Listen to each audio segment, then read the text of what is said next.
10,000 Real, 20,000 Real, 30,000 রিয়ালের জরিমানা খেয়ে বসে থাকে। যারা সৌদি আরবে আছেন এমন কোনো মানুষ নেই যে জানেন না নাফিদ সম্পর্কে।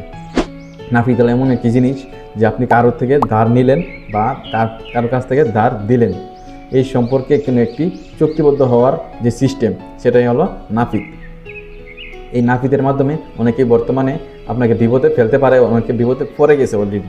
এই সম্পর্কে অবশ্যই জেনে রাখার দরকার। নাফিদ হয় মূলত একটি অনলাইন সিস্টেম যেটা নাফাতের মাধ্যমে আপনার ফেস ভেরিফিকেশন এবং ওটিপির মাধ্যমে করে থাকে।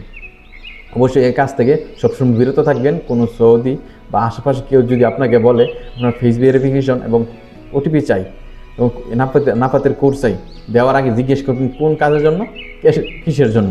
এসব জেনে তারপর আপনার ফেস অথবা ফেস ভেরিফিকেশন অথবা কোড দিয়ে দিবেন। এছাড়া না জেনে না বুঝে কখনো ফেস অথবা আপনার ওটিপি, আপনার নাফাতের পিনকোড বসাবেন না। অনেকেই সৌদি আরব থেকে বাংলাদেশ থেকে প্রথমে এসেই এই কাজগুলো করে ফেলে, বন্ড তৈরি করে ফেলে।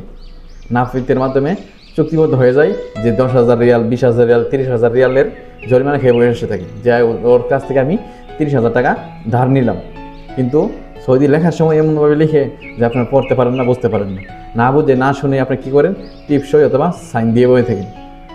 অবশ্যই এই বিষয়ে সবসময় সতর্কতা থাকবেন, ভবিষ্যতে বিপদে না পড়তে হয়। এবং এই বিষয়ে অন্যকে জানার জন্য ভিডিওটি শেয়ার করে দিবেন। আসসালামু আলাইকুম।